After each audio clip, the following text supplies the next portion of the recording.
against my enemies, yeah. You see, you wanted to save you, and then learn how to raise you. But I forget you're from the wilderness.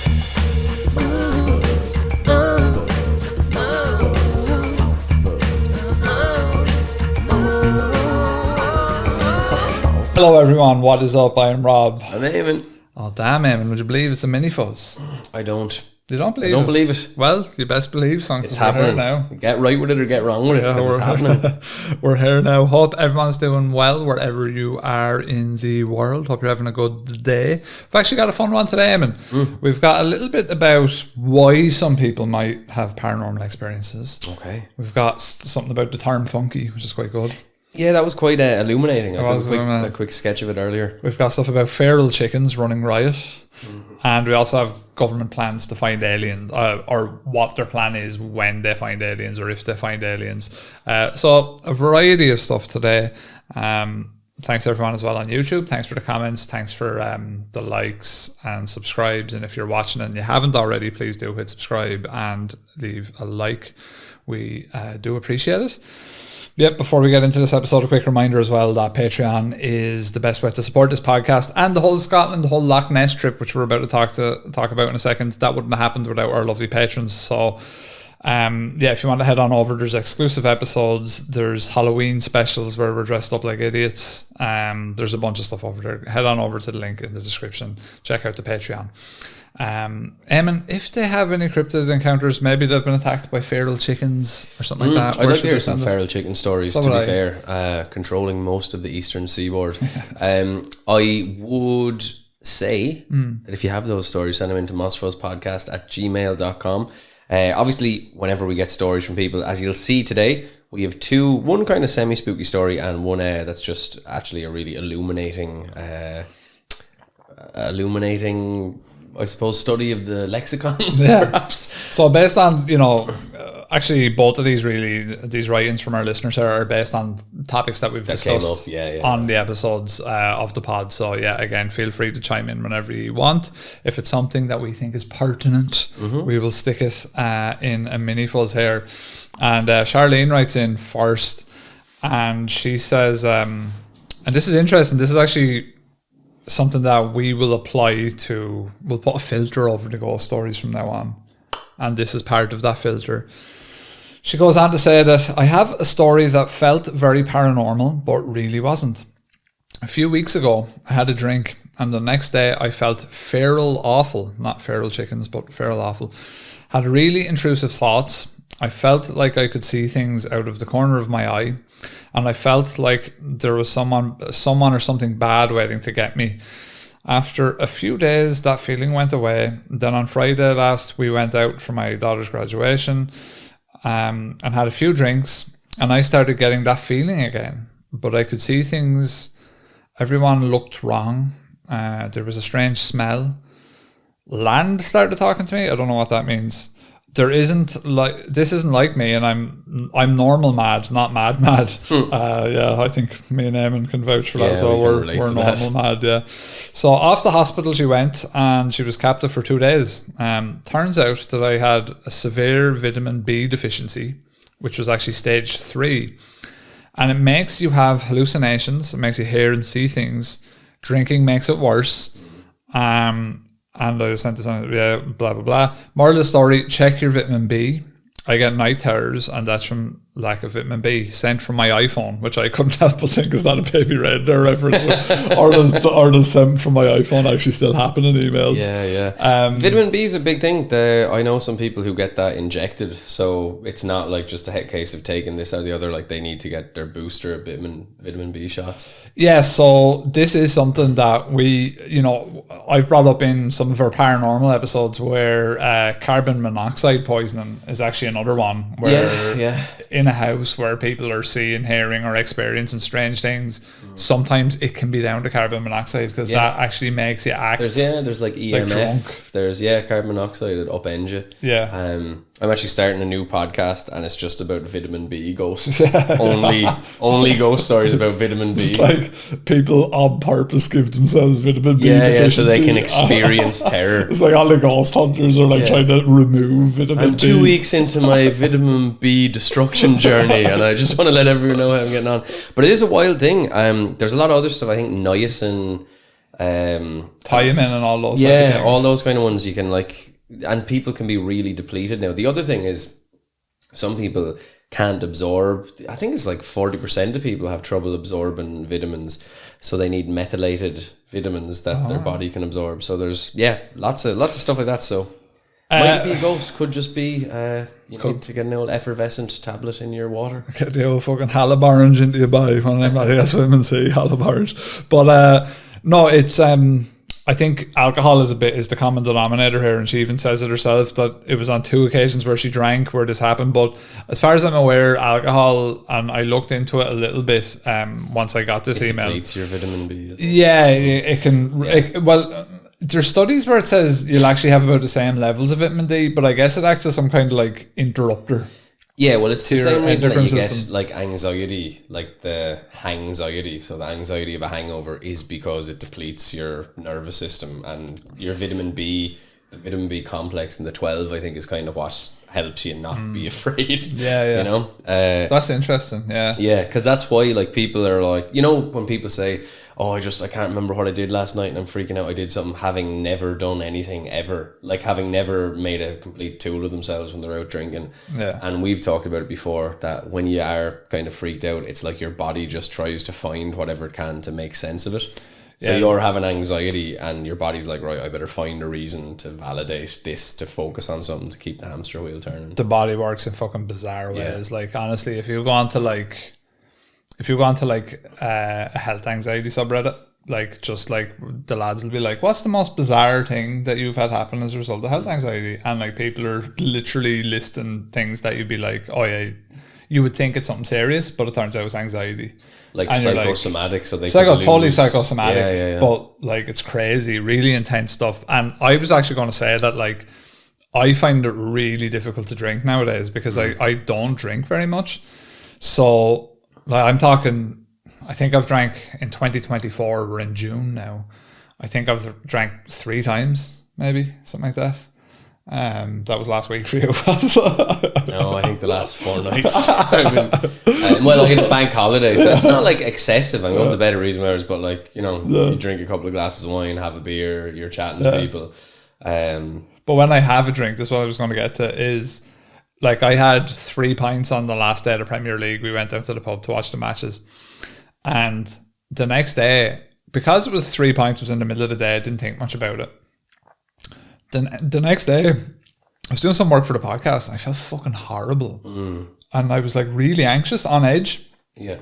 And I was like, what the fuck is wrong with me? And then I realised, I was like, oh shit, yeah, I had a drink yesterday. Like this, I was real jumped up kind of. The reason that it doesn't bother me to drink is that, like, I give it, like, say I was off drinking last month, I didn't drink and I didn't really see any difference. If you don't maybe drink, need more than that. Yeah, but like if you don't, like if I was to drink every day, I wouldn't have that anymore. Yeah. Because your body, I think, kind of gets in tune to kind of going, right, you're going to be drinking again today, and then it kind of gets into like it knows battle state, boost out extra serotonin like, and whatever. It goes on to like war economy. Where it's like we need to kind of like get the troops supplied, we need to get everything working, you know. But it's a different frequency that you go on if you're drinking every day, like.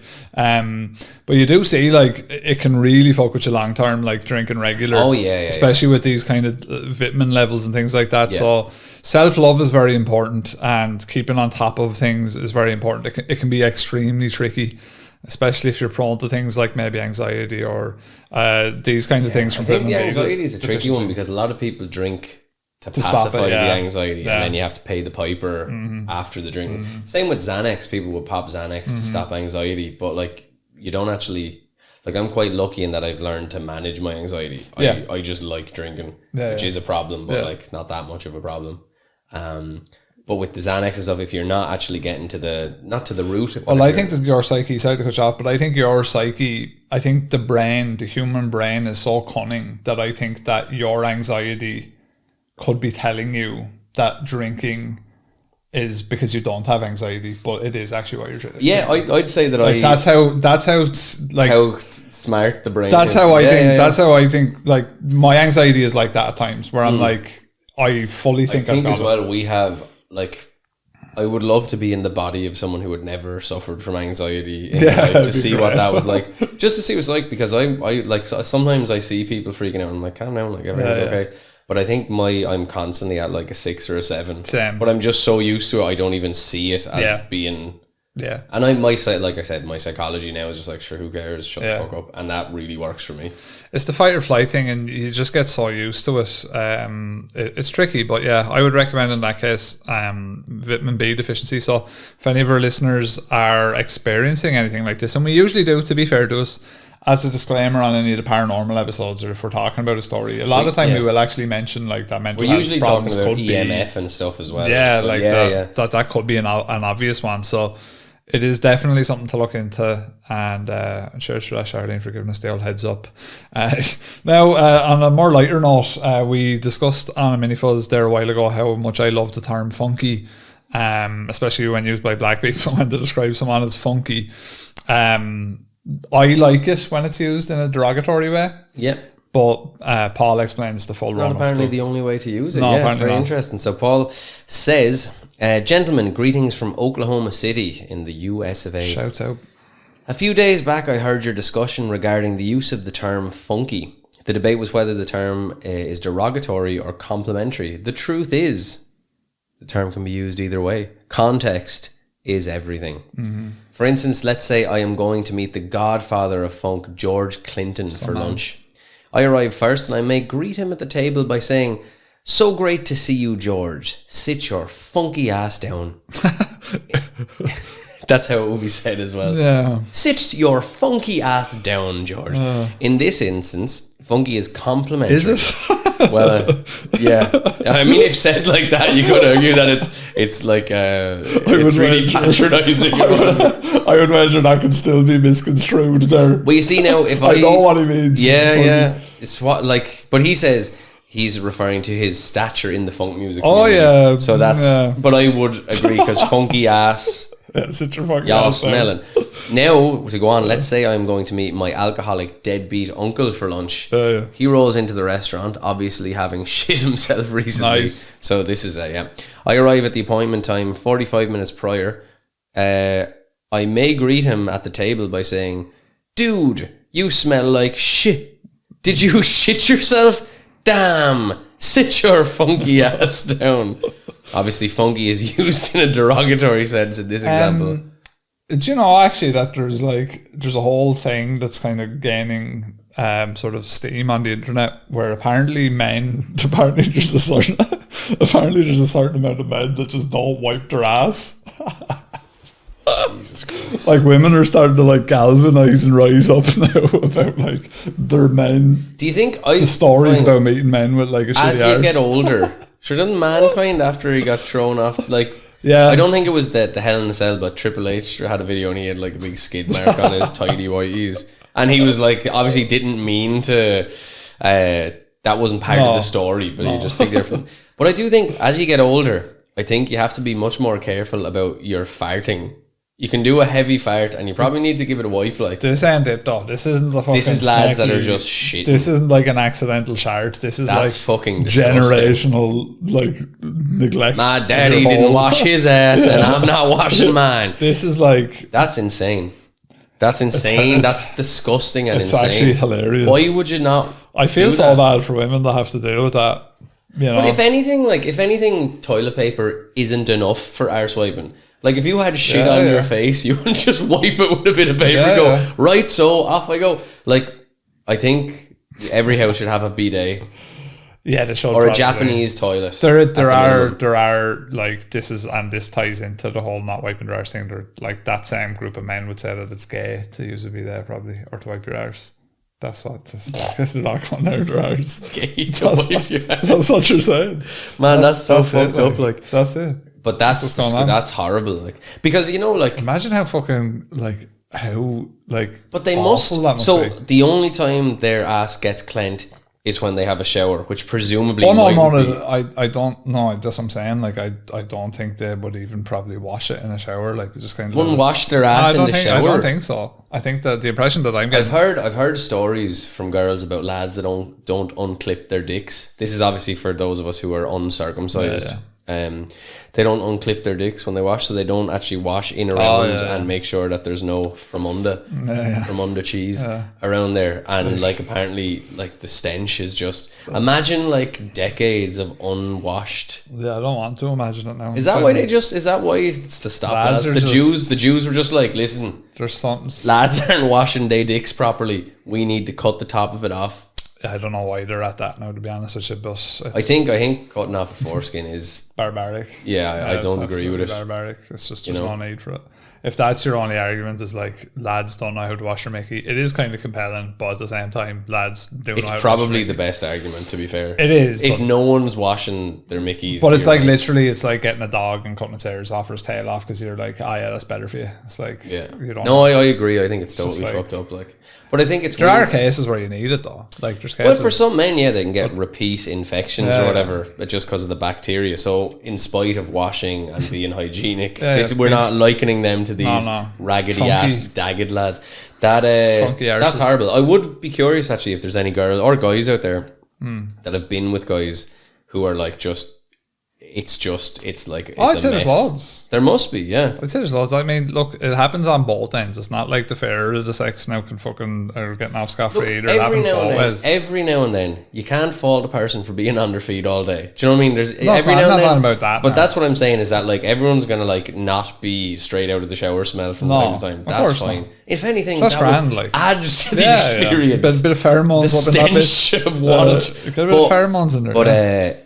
But to just be not washing is so disgusting. Like, it's just so disgusting. Yeah, it's like people don't even smell it. Like, did you ever work with someone and they just have like rancid body odor? A mate of mine was saying to me like years ago, he was in the pub and a lad came back from the toilet and just sat up at the bar, and he had very obviously not wiped his arse after having a shit, and he was like, "Man, you literally stink of shit." Now, what was that an issue with having no toilet paper? No. He was just like, "That's your grand." Was he hammered? What's wrong with you? Don't know. I just don't think he cared. Just didn't care. Like, that's what I'm saying. There's lads out there that just don't care. Can you imagine like going back drunkenly? The poor girl who took him home that night. I doubt anyone took him home that night, but I'm sure it has happened where you unpack it and it's just like that's it. It's a toddler shite. Like, that is disgusting. Back to the funkiness. Sorry about this, Paul. Funky time. In short, the meaning of the term funky depends entirely on the situation, audience, word selection, vocal intonation. Funky. Funky. Yeah. The second one is kind of, but you could be kind of aggressively giving praise. Well, it's like how, people will argue that like any word can be offensive. It's like most Irish people would tell you like paddy is not offensive, but if in a certain context someone does it in an offensive way, there's a way to be offensive. Like, you there's can be a way offensive to without using any derogatory word. Like, if you say to someone, "I'm from Wexford," and then they repeat back what you said to you in the second person, "You're from Wexford," then exactly. You're like that's you've effectively said the same thing, but the intonation is totally different. So he just says, there you have it, unless I completely mishear the conversation, in which case please disregard and carry on. Kind regards, Paul. P.S.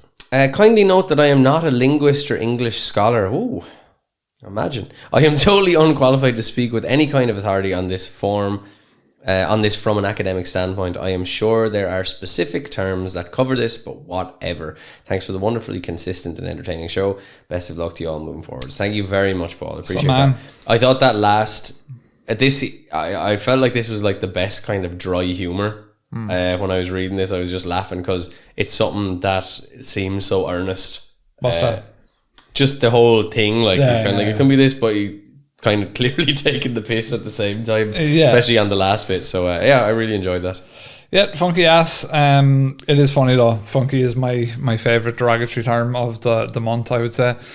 So here is a story about, would you believe, Eamon, feral chickens. They are tormenting residents of Snettisham, Norfolk. Oh my God. They're getting out of hand. They're getting brazen. Rooster. So the clucking nuisance of about 100 feral chickens has left residents of a Norfolk village spitting feathers. Nice. Some good wordplay there. With locals claiming the birds destroy their gardens and keep them awake. So they're basically saying that their life has been made hell by a swarm of chickens that come in from a nearby wood. Just wild feral chickens. Class. It is unclear who owns the land the chickens live on, but the villagers believe the numbers have soared.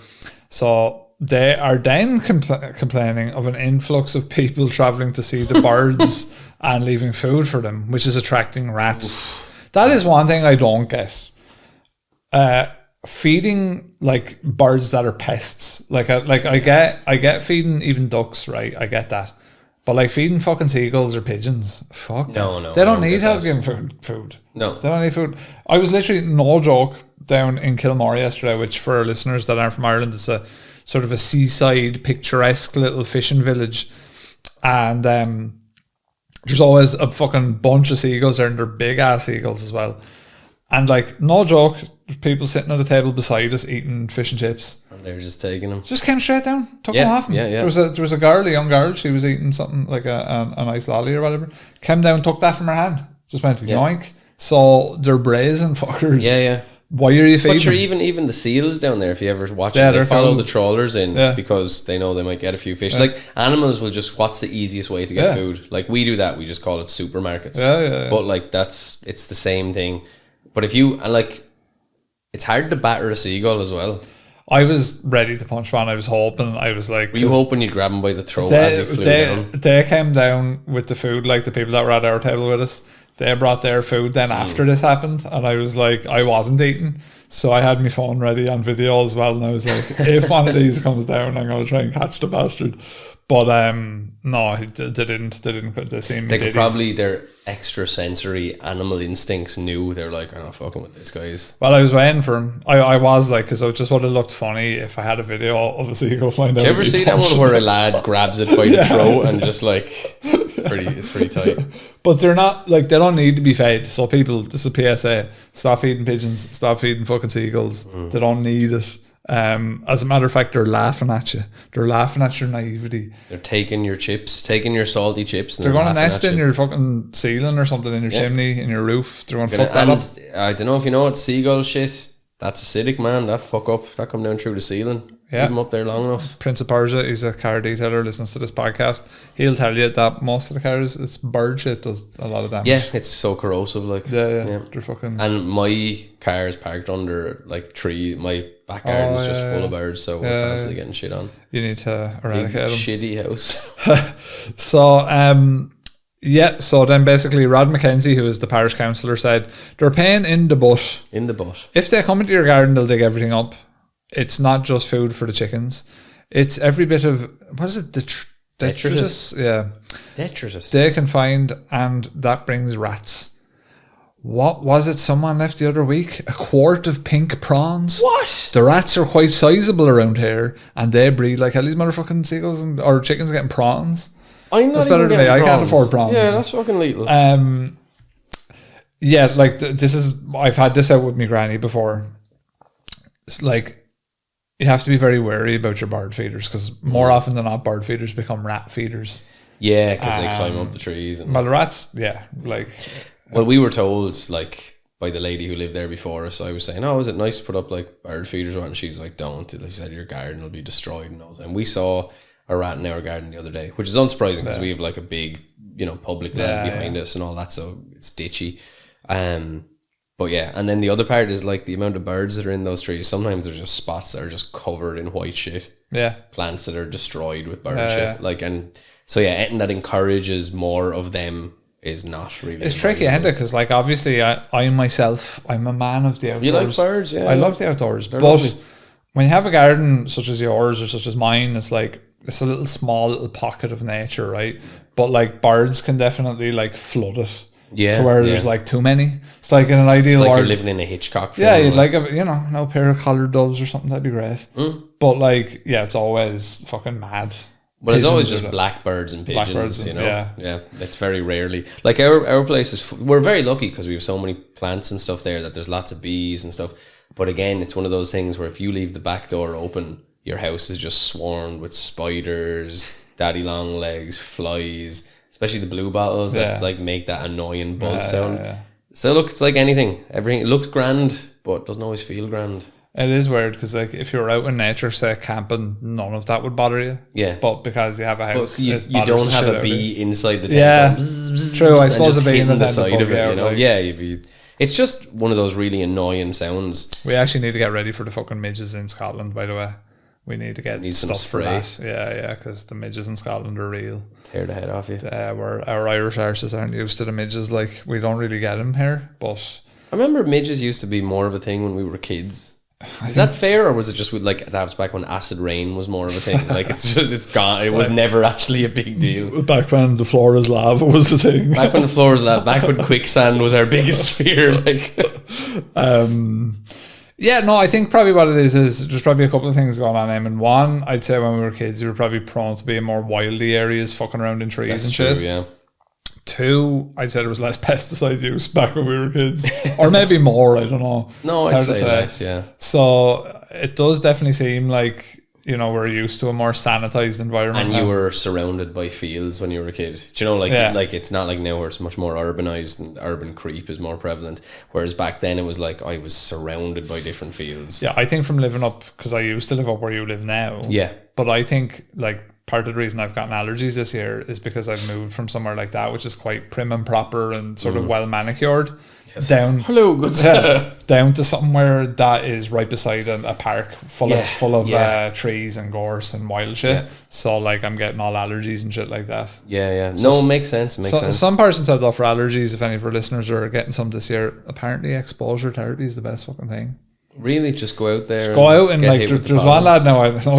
I'm not a medical expert or nothing. Yeah, we do have to suffice it. Like this whole episode is like, you know, if you're seeing ghosts, B12, like, just don't take anything we say seriously. But no, he said, like, just go out into the fields, just go out and work. Like this guy was like, I actually do farm work. He was like, for the first, like, if I don't expose myself, I'm fucked. But he was like, it's just 3 or 4 days. Don't itch, don't rub your eyes, don't do nothing. Really? Try and avoid all of it for those first couple of days. And he said then generally it just goes away. And I believe it, like, because... Yeah. Well, I had hay fever just once for some reason. I took a flu vaccine. This years before COVID or anyone was going mad about vaccines. I'd never taken one. I got 6G, maybe even 7. But I took the flu vaccine. Now, this could just be a red herring coincidence, you know? But after I got it that summer, I found it like I was in bits with the pollen count. But then that was the only time it ever happened. And the pollen is different from year to year as well. Exactly, so, that's what I was going to say. Like there's like places in America. I don't think we have ragweed. I think it's the one. But there's people in America that are like severely allergic to ragweed to the point of where it just breaks them up. Like to the point of what where is ragweed? They have to move away for like 6 months of the year. It's just like a shitty looking weed. Like, I'm allergic to, I think it's English plantain, it's called. It's a weed you'd know what to see. Yeah. It was actually all over the fucking place we walked the other day. But I'm actually allergic to that one. Right. It's just that it's a low level kind of thing. But yeah, man, it's crazy, like that shit. So, you know, you gotta watch out for your environment, and especially watch these chickens. So Ben King, 48, who lives on the lane where the birds nest, said that he has to wear earplugs to sleep. He says they're out of control now. There's not just one or two. If someone came and moved them, I'd buy them a big bear. However, others are sticking up for the flock. Buy them a big bear. That's nice. That's nice, Ben. However, others are sticking up for the flock, saying the animals add to the rural charm of this village. A lot of wild Okay, right. Graham McQuaid, he is 43. He's lived on the lane for 18 months after moving from Cambridge. Said, I have no issues with the chickens whatsoever. Before we moved here, we didn't know chickens could get up at 4 a.m, but it gives character to the place. Poor old Graham's not well, I don't think. Why would you want things to get up at 4 a.m. and start making noise? Yeah, it's a tricky one, like, because I do like a bit of wild nature. No, you do, but you don't, like, there's wild nature that's not, like, having rats around, not great, not good for you. You know, having feral chickens, we're probably not meant to hang around the same place as them unless we're hunting them and eating them. There's something going on with rats lately. I think they're getting more brazen as well. Rats are getting hardy. I think they are. You're seeing rats, I'm seeing rats. I think they're just getting more brazen. Now, to be fair, it does make sense that we'd both be seeing rats based on where we live. Like, we are in a very country part of the town. I wouldn't say like ish. No, I think pretty like, central. Like, well, no, you're central, but like the rocks. Do you know what I mean? Like all that place is right beside you. And for me, I have all the ditches. Like I have a wild garden, which wouldn't attract that. But then it's the public land behind me is just all ditch. Stinking rats. What are they doing? Get rid of them. Yeah. If anything, we should mount them with artillery and use them to fight our enemies. That's actually a good idea. Rats are easily trainable as well. I think our government should come up with a solution. Would you believe that a final solution for the rats? They're also coming up with a solution here on what to do if you come up against UFOs. Oh my gosh. Eamon, do you want to take it away? So the government is officially gearing up for the discovery of aliens. They do this every few years. Yeah. They dangle that carrot of possibility in front of us. Yep. So far as the Pope says God invented the aliens if we do find them. Me and Rob think we're getting to full disclosure. And then they don't do it. But to be fair, we're closer than we ever have been. Is that fair? With the old aliens? It's fair. Like it makes sense that we, we're starting to come up with contingency plans. Because I mean, why not? Why wouldn't you? I mean, it's kind of crazy that you wouldn't have a plan more than anything else. Yeah. You know. And I would imagine that I would imagine you can already think what those things are going to be, because like you have a completely unknown quantity that hasn't done anything yet. No. So anyway, here we go. A Freedom of Information request has revealed the Department of Science, Innovation and Technology, DSIT, is currently researching how it will react to the so-called Black Swan event that is discovering extraterrestrial life, including announcing the find to the public. A Black Swan event is an unpredictable event that has wide-ranging consequences, but in hindsight appears to have been inevitable. So that's interesting, that last little sentence. The report is investigating whether a plan already exists. None has ever been made public. What a plan would look like and how the UK can be on the front foot should such an astounding scientific discovery finally be made. It is being conducted over 6 months and will be finalised in July, at which point a new government could be in receipt of it. An internal report will be presented to the DSIT Permanent Secretary, setting out recommendations for an action plan, including opportunities, challenges, and areas of expertise. While a summary of the work states the primary focus of the report will be the impact on a science landscape, it will also consider the wider impact. Should a definitive discovery be made, the ramifications for science, governments, and society will be significant, hence many in the industry arguing for better planning. One such voice is Nick Pope, who investigated UFOs for the Ministry of Defence. He says, "I'm very pleased to hear that the study's being carried out because it's long overdue. Rumours are circulating in the scientific community that strong evidence of a biosignature has already been detected by the James Webb Space Telescope. And whatever might have been found, is very possible that an announcement about biosignature or perhaps even techno-signature is imminent." And that's what he sounds like. MP3. Yep. He goes on to say, "As always, it's better to have a plan and not need it than to need it and not have it." Yeah. So he was getting a bit more serious there in the last paragraph. A biosignature is any characteristic, such as an element or molecule, that offers evidence of past or present alien life. But a technosignature are any property or effect that shows past or present technology. So could you argue then that a lot of the stuff that we're seeing, whether we don't know, is like classified aircraft? They're techno signatures. Is that fair? Yeah, I would say so. I think so. DSIT rightly categorises the discovery of extraterrestrial life as a black swan scientific event, said Mr. Pope. It's arguably the ultimate black swan scientific event, innit? The societal impact of finding extraterrestrial life is impossible to overstate.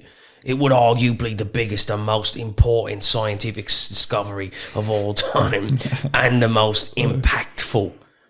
This is particularly true if we find intelligent life, especially if we were to interact with it in some way.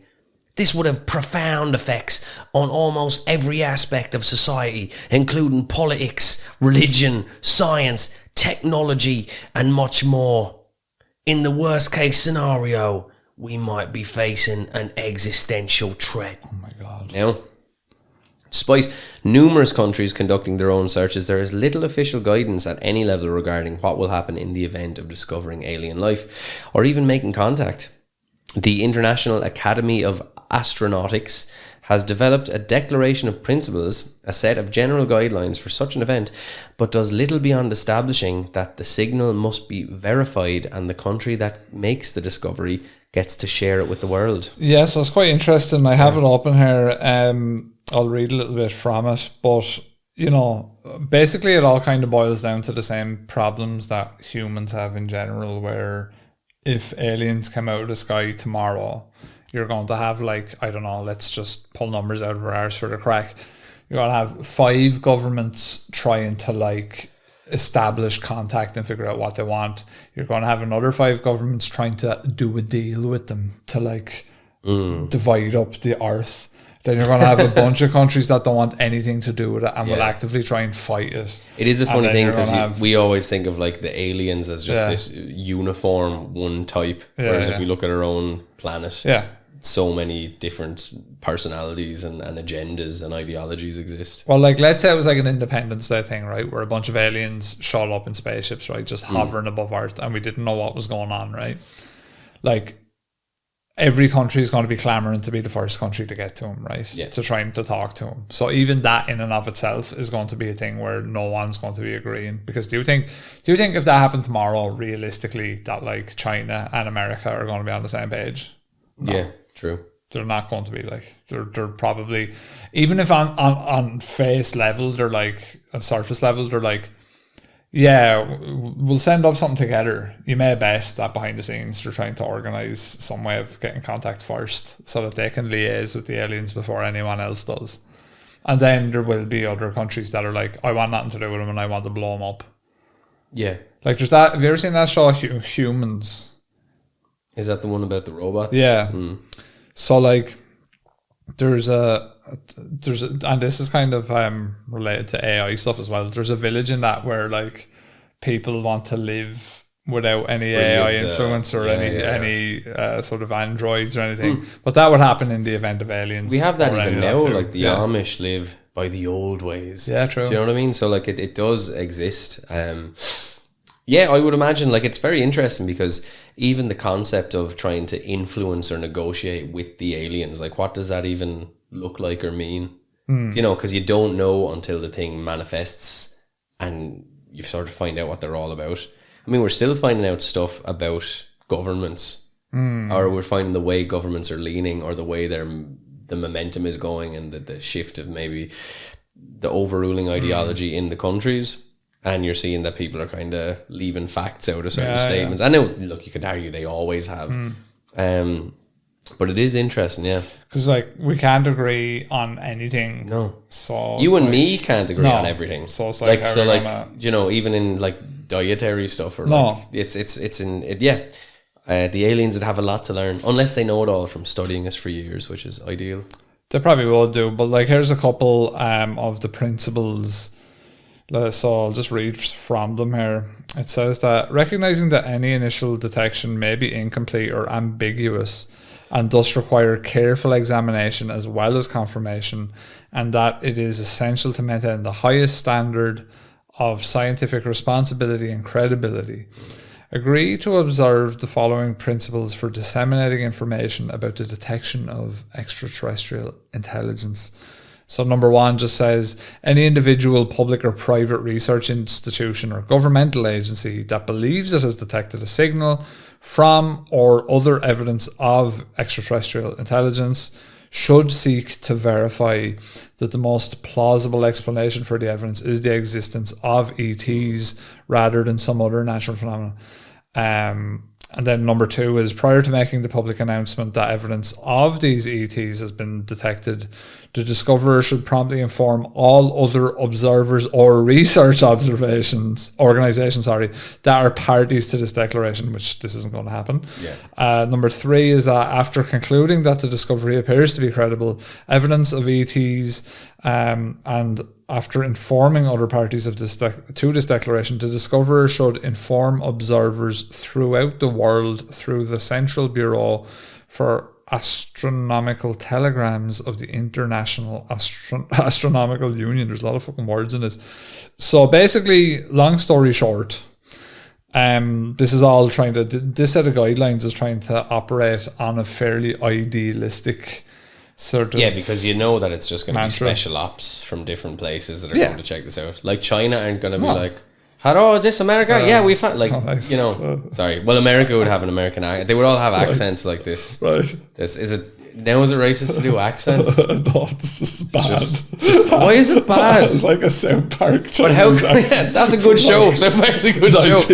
How come that I'm allowed to do the English accent for Mr. Pope? I will do what I want. Never mind, so good. The societal reaction to COVID.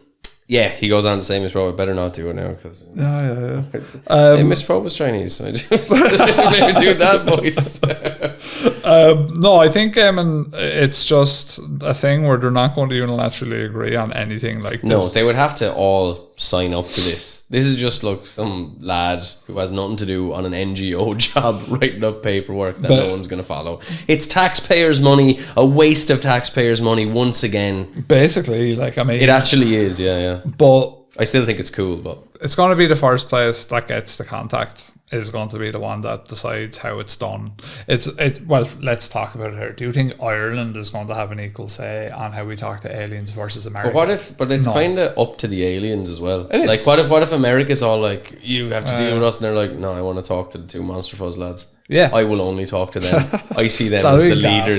That would be gas. Like, gas and class. The year after we find the Loch Ness Monster, the aliens will only deal with us. They made the most important discovery of all time. It was like, that could be race against the aliens. I tell you, just don't have to crack it. Don't do anything. Don't do anything anymore. YouTube are going to start you over for the alien slang. Yeah. No, I think.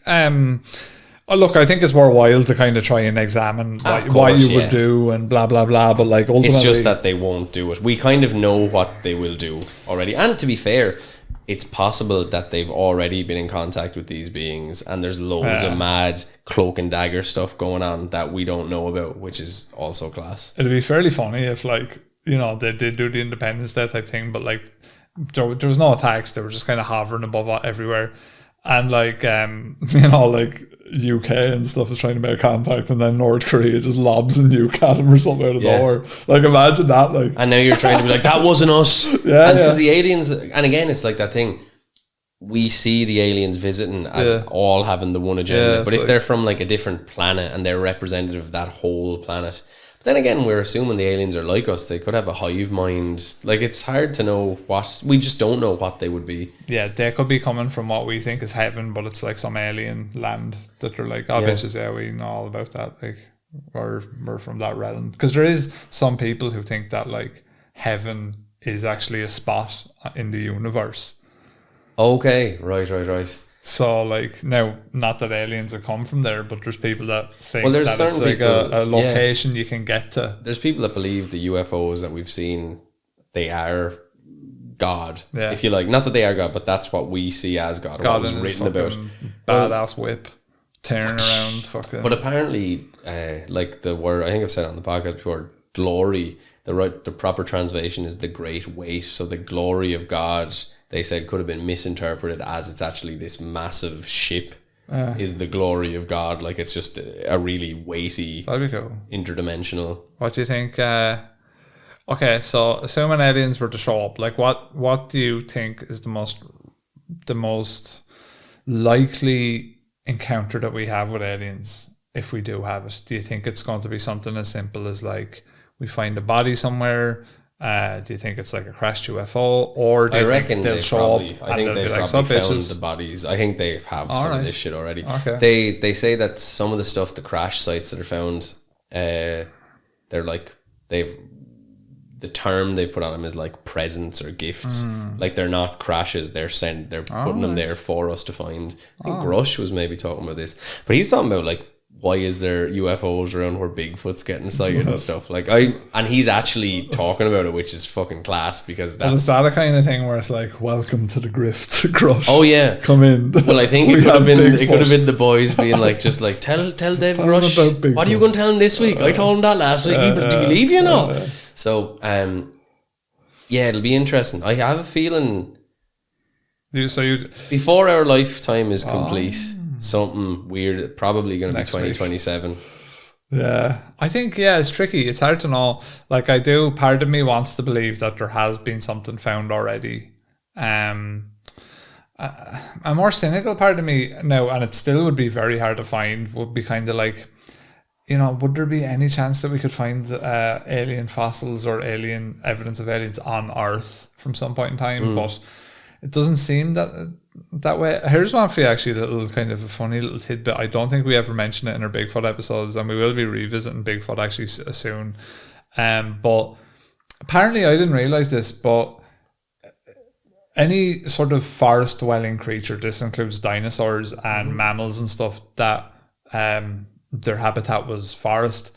It's very hard to find fossils from forests because it's something to do with the way they're broken down. Yeah. So like, there's not very many. So you could say any forest dwelling cryptid. Yeah. To be fair, it's very rare that you actually find skeletons in the forest. Yeah. Like you see them out on the moors and stuff, but in the forest it is quite rare. So it's a little interesting thing. But I don't know. Me personally, if we're to get back to the aliens, I think. I don't think we'd ever have a face-off. I think it's going to be one of them things, right? They're going to know about it or not. And what I mean by that is, like, if they rock up, we mightn't even know they rock up because they'll end up fucking blowing us off the face. I think they've been here. I think they're here. All right. I think they've been here for years. And honestly, I think they've been here for years. We're seeing these weird craft around. And you think that's the only... Right? Well, it's either stuff we've made that, like, humans have made somewhere, or it's things that are zapping in and out of reality. If we do have things that are moving the way that these are, unless they're some sort of nifty drones or whatever, they're moving in ways that we can't explain on an energetic level. So if that's the case, you would assume it's from somewhere else, which it mightn't even be space. It could be like interdimensional. Yeah, intergalactic, interdimensional, subterranean, but that's the thing. Yeah, I think that. How have we not done a Lizard Man episode yet? By the way, we did. We didn't do the lizard people. We didn't do the proper one. It seemed a bit tasteless after Queen Elizabeth died. I thought maybe we can get back to it. We have to pay respect. Although, did you see that, like, the Ghostbusters 2 painting of King Charles, where it was just I saw like when he unveiled it and he was just like, oh, bloody hell, this is quite bad. Yeah, because like, it's a bizarre paint. It looks like the crimson blood of the conqueror. Like, and elderly people have, like, I would say, like, you can't show my granny and grandma anything too funky. They're like, no, I don't like that at all. Yeah, like, I want it to look Charles as close to a picture as it can. Yeah. You should have just taken a picture and framed it. I'd say it'd be it was pretty bizarre. Anything with a, like, hint of abstract to it is like, no. Anything with a hint of, like, metaphor or, like, between the lines stuff's like, and I think you could have read a lot into this. Like, are you trying to say that he's just, corrupted and destroyed? Well, yeah, like, you could take it as a slight on him.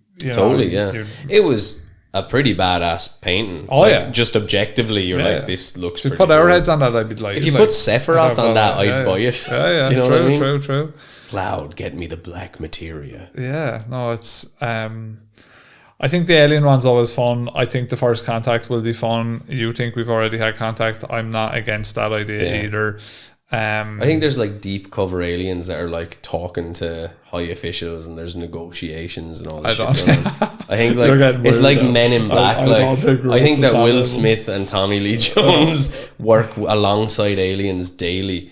I'd like that to be the case. I mean, don't get me wrong, it'd be class, like, but again, it's like the cryptid thing. Actually, I think with aliens, there's way more evidence for most aliens versus cryptids. I think with aliens, like, there's a couple of things that are definitely interesting, and I think as well, there's probably way more UFO sightings than cryptid sightings, right? I would say. Yeah, so. I would say. Well, there's way more evidence of UFO sightings than there are of cryptid sightings. Yeah, way more. Yeah, and so, like, we don't even have infrared of Bigfoot in a forest, but we have infrared of these crafts moving at crazy angles and speeds that we can't. And the odds are as well, like, whatever aliens were to show up, like, let's say we've never seen them and they do rock up, like, whatever they can tell us is probably too much for us to comprehend. Yeah, and if they can get here in the first place, then they're obviously way more advanced than we are. It's like sometimes I listen to Digital Foundry, it's a video game podcast, but like the lads, like Digital Foundry is more about the graphics of games. But like it's super turbo nerd, like where the boys are getting into like mad lingo about graphics and shit, and like most of the time I don't understand them, but I'm just there because I do like some of their opinions about video games. But like literally 75%, probably about 65% of the time I'm like, what are the lads on about? Well, yeah, would be if aliens it used to be. It used to be like 8-bit, 16-bit, 32-bit, 64-bit. But now it's like I found there's a setting on the PlayStation to maximize your resolution. Yeah. And I did it. Yeah. And I have like my TV is pretty badass, but I was still like, I can't even see the difference anymore. Yeah, see, they'd be able to tell you all the it's systems. So hard to understand. They'd be able to tell you all the processors systems and the way all these things work and which engine does what. I can tell in Final Fantasy where it goes from gameplay to cutscene. That's like as far as I can get. That looks smoother. Like it's great, but that would be the same thing. It'd be like the aliens rocking up and they would say, lads, even just their spaceship, we wouldn't be able to understand. So like that would there mightn't be anyone. That's the other thing, is the idea is that there's aliens in these spaceships. Yeah, they might just be really cool robots. Surveillance systems. Maybe there's nothing in them at all. Transformers. There's robots in the skies. Transformers. Can you imagine the aliens came? What if the aliens come, right? But they are AI from the future. Yeah, that'd be cool. And that's what we are in the future. We become the cyborgs. So the aliens aren't these little grey men. Or the grey men are like Kite Sith. Sorry, we're playing a lot of Final Fantasy. Just little robot fella that's being controlled by a faraway alien. That would make sense, actually, to be honest. That would probably even be the direction we end up going in. Because can they survive in... Yeah, we're always talking about like, can humans survive deep sleep, and can we do this and can we do that, and hypers fucking space, all this shit, I don't know, Star Trek shit. Did you watch send them off an AI Did you robot? watch the 3-Body Problem on Netflix? No. You'd like it, man. Yeah. It's very like alien-y and AI and technology. I do like all those physics. I think it's pretty good. The AI stuff is starting to spice up a bit now. There's a lot of artists that are kind of revolting about it. I see on people's Instagrams, Ben as well, actually. They're revolting against it.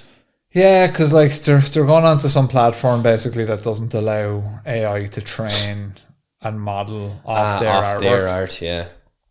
What do you think about that? I think they're kind of fighting a losing battle, I'll be quite honest with you. I don't really know the solution. Well, no, you're right. And like so many other things we seem to be doing in society now, we're just figuring out as we go. And maybe we've always done that in society.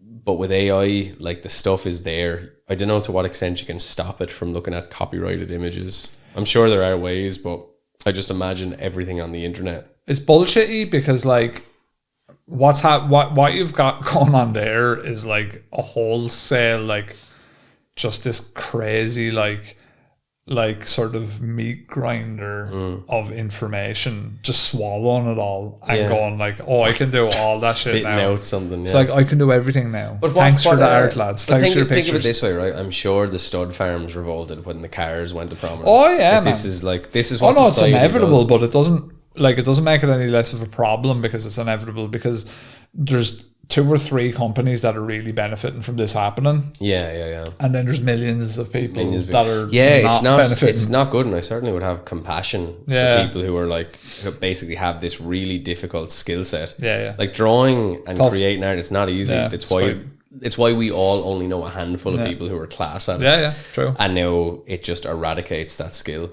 which is really sad in a lot of ways, you know? It's really cool in other ways because you can actually be like, what if the Punisher was Spider-Man? Like you can make it do cool stuff. See, that's how you like, that is a counter argument. But that's a counter argument because you can say, well, for all those displaced artists, how many like people that are never going to learn them skills but can use the creativity in their mind to describe what they want, and they can unlock an ability to do art guy, from that way. I think the guy who I don't think makes it like, it's a bit shittier to do that because it's like, well, you know, you can go to an art workshop, you can learn how to draw, and everyone can learn how to draw. It's an acquired skill. But it's tricky. Arts are tricky. Music is the same. Very vulnerable at the minute. You know, it's getting way more easier. These things are becoming much more difficult to actually make money at. But the thing again is, like, when I started playing in bands when I was a kid, you have your guitars, you don't get them to make money. Like, you do it because you enjoy to do it. It's a hobby. So you know, you catch it at the right time. That's the other thing. As you get older, obviously getting new. Well, you're actually pretty good at getting new hobbies or like trying different things. But yeah, it's I think that's the thing. A lot people will still draw, and I imagine we'll probably have artists that'll just be in. Not even saying, you'll still have the same amount of famous artists. Yeah, I think there'll be pivots. Yeah. I think I hope, now this could be naive, I'm not an artist in that sense. I am an artist in other senses, but I don't sell hand-drawn artwork or anything. But there probably is and will be pivots that can be made where you will still be able to make money from your craft. It just... I do think there will always be a desire for actually hand-drawn artwork, do you know? Yeah. And so hopefully that continues. And I think people just look at like vinyl and music and the way that's going now, where people are starting to get back into that, where people are starting to put a value on these old school tangible things, where they're like, yeah, that's really cool. And like there is still a huge market for art. Like I know a couple of artists I follow on Instagram, a couple of painters and stuff that do really fucking cool stuff. And like I've tried to buy their shit, and this shit ain't cheap. It's just gone immediately. This is like fucking thousands of euros worth on a fucking canvas. It's not cheap, and these are selling out like her whole shits sells out in a fucking day. And look, it's the same. So that's the flip side too. Yeah, it's true, but it's part of it. Like it's skill, perseverance, talent, and then luck is a huge part of any career as well. Look at how many fantastic musicians we know that have probably never made any meaningful amount of money off it. And again, I'm not saying they were trying to, but if you were that skilled, you would think that at some point money would have just come to you. Yeah. But these are things like... Because it's not just talent as well as part of it. It has to be more than that. It has to be drive, consistency. It has to be, well, with musicians, it's a lot of the things that they lack, because most really talented musicians, unfortunately, are a bit tapped. But they also don't want to do the things that you have to do in order to, like, you know, and it's not so much perseverance. It's like left brain, right brain shit. Yeah, exactly. Like most of us that have sort of stable jobs, we said before, you wouldn't do them for free. You go in there, it's like, I give you this money, you do this work. The job doesn't make you want to fucking eat your own face. Yeah. So, okay, grand. Here's the contract we sign. Yeah. When and you have to remember as well, in order to commercialize your art, there's that contract. There's still the person benefiting from you. All that sort of ugly side of creativity, that's still always at play. And people who are genuinely creative generally don't like that. But then also can't capitalize as much as they could, because they don't, in most cases, they don't step into it, or they can't. Yeah, and then the other flip side of it is AI is a fantastic enabler as well. Like since we've transitioned to video, I use an AI program to subtitles, generate our clips, and generate clips to promote the podcast, but then also to create closed captions. Because before, like, the Irish accent, it could not, like... I'm talking like 10 years ago, there used to be like speech-to-text software that just couldn't handle the Irish accent at all. Now, if I like load our video into AI software, it'll give me like 40 clips of what we're talking about here on the show. And then all of that is already closed captioned. I might have to change a couple of words, but generally speaking, it's all done. That process, which would have taken me a long time. Closed captioning is a really shitty fucking job. Like a really shitty fucking job. It's horribly tedious. That is gone. So it allows me to be way more productive, and it's an enabler for me. So that's the flip side of it, is just pros and cons. Well, think about it's like all the people who used to subtitle DVDs. Imagine, like, you know, it's tedious. But imagine that was your livelihood. Yeah, and you're like, finally, I've got my dream job of subtitling DVDs, and then the machine just does it. But that's going to be everything. Sooner or later, that's going to be everything. Yeah. That's, you know, like, it's funny, like, there's that anime and manga One Punch Man, and the dude basically did an online comic, but he couldn't really draw very well, but the story was really funny and compelling. So eventually a different sort of artist picked it up, started doing it. But if he had the ability to get onto AI, but then again, if everyone's doing that, no one is, because now you can't even find, there's too much, like an oversaturation of but does that things being created. Does that oversaturation of things being created, then does that make raised the bar in a sense where like only the really, really good shit gets through then. Yeah, possibly. Like, or because there's more people now in it doing stuff, then maybe there's a lot more talent emerging too. That wouldn't have maybe. That's possible as well. Yeah, it's just there's so much of it that almost then I suppose opportunities begin to emerge where companies now pick out. We've separated the sort of wheat from the chaff. Yeah. Here's good stuff that's coming from AI, and they give them. It's tricky. Yeah, and look, you know, this is the way I suppose the world always works, and we always knew we were going down this direction. It's just now it's actually becoming apparent, but 2027 will be when it's all over. So well, you know, enjoy the next few years. I'm somewhat of a content creator myself, but what I would say is like. Over the years, and I've been creating content in some way, shape, or form, in video or audio or physical, whatever. I've seen so many talented artists, whether it be people on YouTube making good shit, whether it be people making cool art, whatever, and they never get their due diligence because, like, they just. Whatever way it happened, it just didn't work for them, and I don't think it's a fault on them. No, and so hopefully these tools allow those people to maybe get out there a bit more. I still do think though that artists, in terms of like people drawing comic book shit and stuff, and we know Ben and things like that, those are the most likely to get shafted pretty hard by AI in the future. But yeah, I do think as well, you're like, because like no one's going to listen to. We can always be surprised. I was going to say no one's going to really want to listen to two AI people talking on a podcast. No. Like you would think. So you would think that unless you don't know their AI, that's where eventually like, but you would think that the likes of podcasts as a medium are generally going to be okay. But then like what happens if AI comes along and goes like, Blind Boy's never been on Joe Rogan. They're two totally parallel opposites. Let's just make an AI podcast to them. And like it turns out like a 3 hour really interesting podcast, 3 hour class podcast because it's able to analyze all of their stuff and just go. So then would there be a thing where people start just consuming that and going, I think there'll be an element where people will be turned off it because it's not real. Yeah, so they might that's what I'm saying. Yeah, there's always, so it might be about the pivot with AI. It might be, if you're an artist in any facet, it might be about figuring out, like you see it now with meat is a good example, a very random example. You've got factory farmed meat, right? Yeah. And it's rampant, it's widespread, it's everywhere. I think in America it's even more prevalent, where something like most meat in America comes from like 3 meat processing places in the whole fucking place.